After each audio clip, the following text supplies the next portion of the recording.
E aí, pessoal, tudo bem com vocês? Sejam bem-vindos a mais um Fica em Casa Aprendendo. Eu sou o professor Celso Ramos, professor de Biologia. Nessa aula nós vamos estudar sobre interferências humanas nos ecossistemas naturais.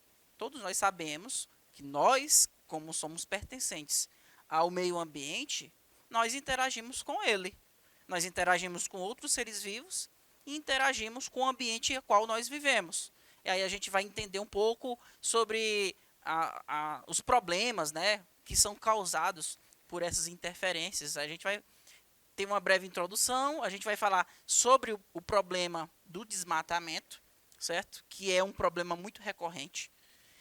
Vamos falar sobre a introdução de espécies exóticas, o quanto que essa introdução de espécies exóticas podem trazer de problemas para as cadeias alimentares. E aí a gente vai terminar falando sobre as extinções das espécies, ok? Bem, além de interferir em habitats naturais, produzindo resíduos e poluentes, a humanidade altera o equilíbrio dos ecossistemas, introduzindo espécies exóticas, provocando a extinção de outras em ecossistemas naturais. Como nós já vimos em aulas anteriores, quando a gente falou sobre poluição da água, poluição do solo, poluição do ar, o homem ele interage no meio ambiente de forma assim aterrorizante, infelizmente, né?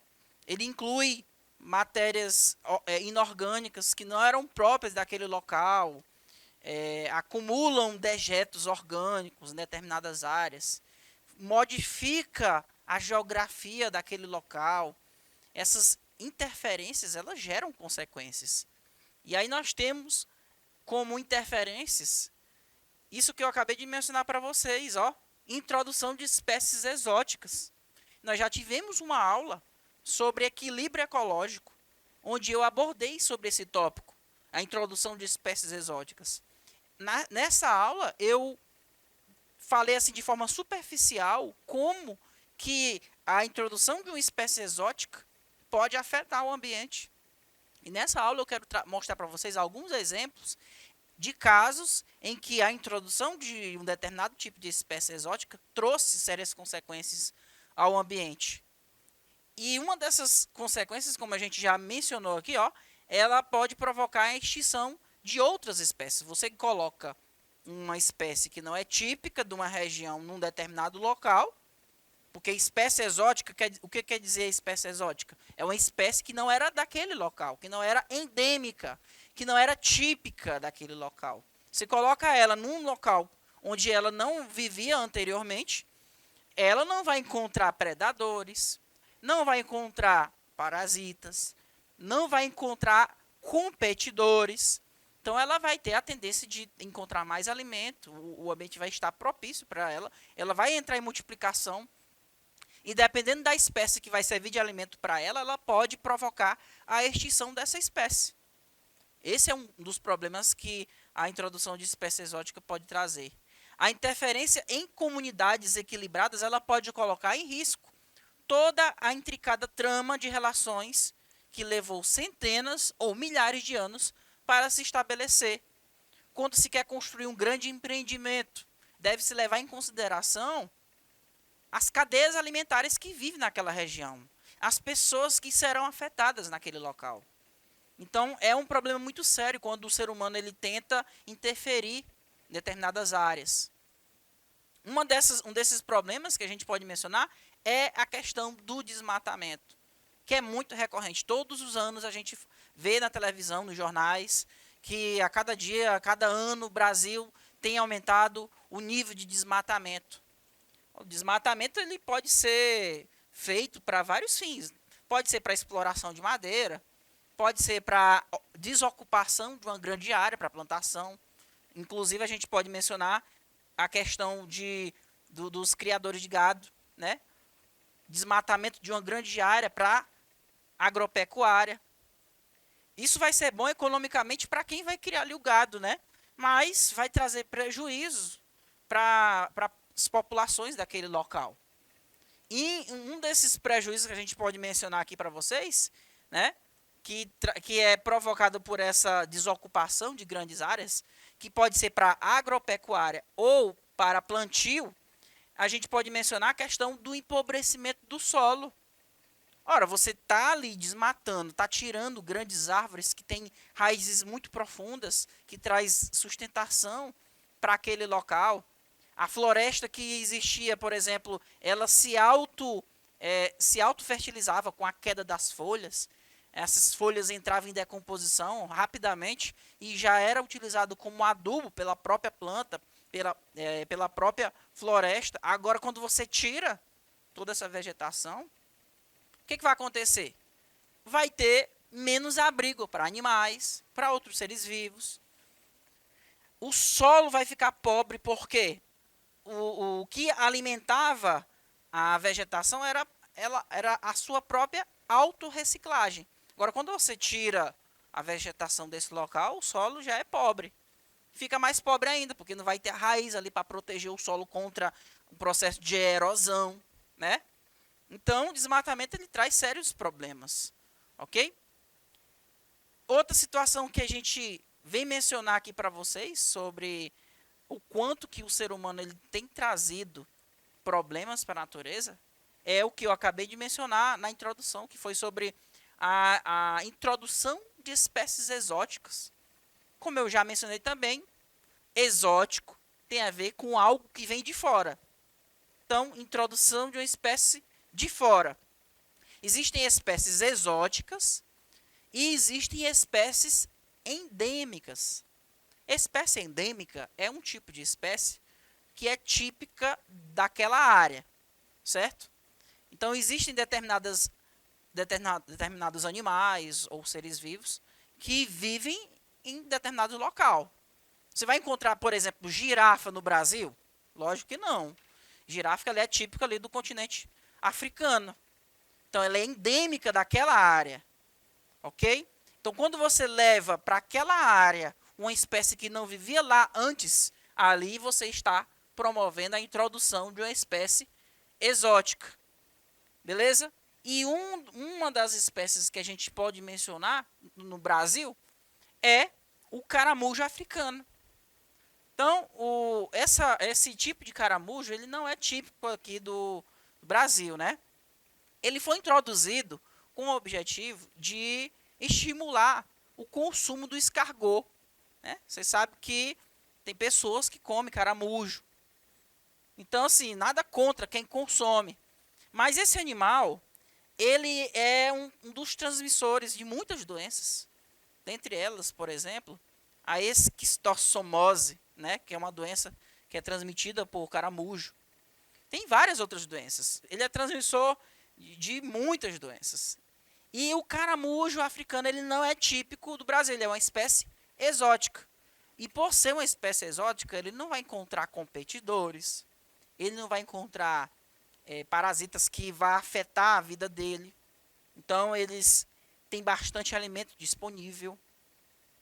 Até mesmo na ilha de São Luís, nós já tivemos muitos problemas com o caramujo africano. Se você parar para observar, tem muitas reportagens na internet, já passou na TV, né? A gente pode encontrar esses animais ali na região da Ponta da Areia, infelizmente. Então ele foi introduzido no Brasil com o objetivo de tentar estimular o consumo do escargot. A nossa cultura não é muito adepta dessa culinária, então esses animais eles foram jogados no ambiente. E aí, quando foram jogados no ambiente, eles se multiplicaram, entraram numa explosão populacional muito grande. E hoje nós temos aí problemas de caramujo africano, não apenas no Maranhão, mas nós encontramos em outros estados também essa mesma situação. Em algumas situações foi até recomendado que as pessoas não entrassem em contato direto. Tinha uma equipe, por exemplo, da Secretaria de Saúde dessas cidades que recolhiam esses animais, jogava água sanitária para tentar matar o máximo possível. Mas eles têm, pessoal, um ciclo de vida muito curto, eles conseguem se multiplicar rápido, certo? E são transmissores de doenças, ok? Uma outra situação que a gente pode mencionar para vocês sobre a introdução de espécie exótica é a introdução em 1839 na Austrália, tá, desse tipo de planta, o figo da Índia. Nome científico: Opuntia inermis. Tá? Esse é o nome científico desse cacto. Então essa planta, pessoal, ela tem uma grande capacidade de se multiplicar. Ok? Então, como eu já mencionei para vocês, introduzi em 1839. A gente tem até um gráfico para a gente ver como foi o comportamento do crescimento populacional desse figo da Índia, né? Uma planta que se multiplica bastante. Então, assim, no fim do século XIV, né? Nós tínhamos aqui uma ocupação de 4 milhões de hectares. Então, 4 milhões de hectares estava sendo ocupado por esse figo da Índia. Ok? Aí, quando a gente chegou na década de 1920, olha a quantidade de área que já estava sendo ocupada. Então, cerca de 25 milhões de hectares estava sendo ocupada. Por quê? Uma planta muito fácil, ela não tem muita... ela não é muito exigente com relação ao solo. Você não precisa estar ali jogando adubo. Não, ela se multiplica. Tá? E o ambiente ali da Austrália ele é muito propício, o clima ele é muito propício para o cultivo desses vegetais. E aí, ó, entrou num boom populacional, numa explosão populacional. Se você olhar para esse gráfico aqui, ele é um gráfico que lembra muito uma função exponencial. E é um gráfico que nós temos aqui um crescimento exponencial. Olha só, numa faixa de tempo pequena, uma grande quantidade de área foi ocupada por esses organismos. Esse gráfico ele lembra muito o gráfico do potencial biótico. O que é o potencial biótico? Né? Potencial biótico é a capacidade que os seres vivos têm de se multiplicar quando as condições ambientais estão propícias. Quando é que essas condições ambientais estão propícias? Quando tem alimento bastante disponível, quando não tem parasitas naturais que tentam destruir esses vegetais, ou no caso aqui é dessas plantas, os vegetais, né? Quando não tem predadores naturais, então tudo está adequado para que esses seres vivos sobrevivam e se multipliquem. Então, crescimento populacional muito parecido com a curva de crescimento do potencial biótico. E aí, para tentar acabar com essa praga, que na verdade virou uma praga mesmo, né? O figo da Índia estava ocupando grandes áreas da Austrália. Resolveu-se adicionar alguns tipos de indivíduos que se alimentavam, né? Então, a tendência de aumento de 4 milhões de hectares por ano. Essa era a tendência. Então, se as pessoas não fizessem, o governo não fizesse algum tipo de ação, esse crescimento continuaria desordenado. E aí, pessoal, o que foi feito? Foi adicionado um tipo de verme parasita para tentar produzir uma grande praga que pudesse matar esses vegetais, tá? Então, esses parasitas fizeram com que essa curva de crescimento populacional do figo da Índia revertesse e começasse a entrar em decrescimento. Então, com o tempo, olha só, a quantidade de hectares ocupados pelo figo da Índia começou a cair. Até atualmente a gente tem uma quantidade pequena de figo da Índia ocupando a Austrália, certo?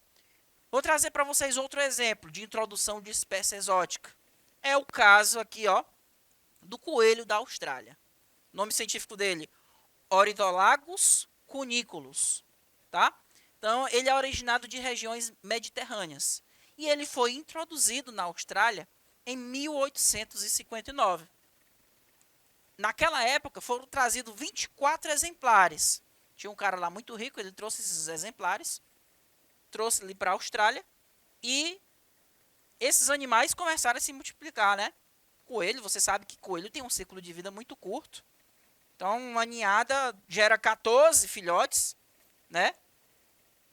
Então, é um tempo de reprodução muito curto. E aí, pessoal, não teve outra. Esses coelhos se multiplicaram de maneira desordenada. A população, ela proliferou de tal forma que causou grandes prejuízos ao país. Você sabe que coelho come tudo, né? Começou a roer, destruir toda a vegetação, plantações, invadindo grandes propriedades. A Austrália, nessa época, perdeu muito dinheiro por causa desse problema. Então, foi um problema muito sério. Diversas foram as formas de tentar diminuir essa praga. Tá? Várias medidas foram tomadas, como o uso de cercas, por exemplo. Os caras colocavam cercas ali para tentar impedir a passagem desses animais para outras cidades ou outros países, né? Então, esse foi um problema que não foi resolvido pelo uso de cercas. Introdução de vírus mixomatose. Olha só, os caras chegaram a ideia de jogar uma arma biológica. Eles espalharam um vírus, que é o vírus da mixomatose, que causa uma série de sintomas nesses animais. Graves ferimentos que matam muitos desses animais. E aí, pessoal, não ocorreu como eles imaginavam que deveria acontecer. Por quê? Muitos coelhos morreram no início, certo? Porque esses coelhos que morreram no início, eles tinham recebido o vírus mais forte, né? O vírus na sua forma mais grave. Só que esses vírus mais fortes, eles matavam esses coelhos mais rápidos, e aí não dava tempo desses coelhos de propagar o vírus para outros coelhos. E aí, o que foi que aconteceu? Os coelhos mais fracos morriam com o vírus, que era mais forte, e, consequentemente, os coelhos que sobreviviam eram coelhos mais fortes, mais adaptados para sobreviver a essa doença, e eles tinham, nesse caso, eles tinham também o vírus na sua forma mais fraca. Então, ocorreu o quê? Ocorreu a seleção dos coelhos mais resistentes, porque quem sobrevivia eram os mais resistentes, e dos vírus menos letais. Então, mesmo assim, a ideia de se utilizar o vírus da mixomatose não foi suficiente, e esse problema lá na Austrália até hoje persiste. Ok, pessoal? Em 1788, o gado bovino ele foi introduzido na Austrália. Lá na Austrália não tem, o gado ele não é natural daquele país, certo? Mas resolveu-se criar gado naquela região, pelas grandes áreas, né, de plantações que poderiam ser utilizadas ali para alimentar esses animais. Só que, como esses animais não viviam nessa área, quando eles defecavam, por exemplo, as fezes elas secavam, e essas fezes do gado elas não sofriam um processo de decomposição, ela secava, deixava o solo duro por conta daquela camada de fezes seca, e o solo ele ficava impróprio para crescimento de capim, né, para alimentar esse gado. Então, parte das pastagens tornou-se inutilizável devido ao acúmulo de fezes não biodegradáveis, até mesmo porque esses animais não eram próprios dessa área. E aí, qual foi a solução que se chegou? Resolveu introduzir também nesse ambiente um tipo de escaravelho, que é o chamado escaravelho da Austrália. Olha o nome científico dele ali, ó. Garreta nitens. Esse escaravelho aqui, ele tem capacidade de quê? De degradar as fezes desse gado bovino. De que maneira? Nós temos aqui, ó, eles conseguem pegar essas fezes, degradar ela em pedaços pequenos, formar como se fosse uma esfera, né? E eles cavam túneis para poder colocar os seus ovos nessas pequenas bolas, e ali os filhotes que nasciam se alimentavam das fezes do gado. E dessa maneira foi que se conseguiu colocar nesse ambiente tanto o gado quanto o escaravelho, ok? Então, pessoal, essa introdução de espécies exóticas, ela pode provocar um outro problema que é a extinção.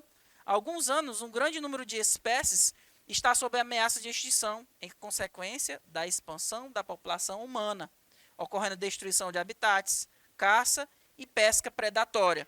Mesmo que a caça e a pesca de certas espécies tenha sido interrompida, muitas delas já perderam a capacidade de se recuperar, fatalmente se extinguindo. Então, pessoal, esse é um problema muito sério. Aguardo vocês na próxima aula. Até mais. Tchau, tchau.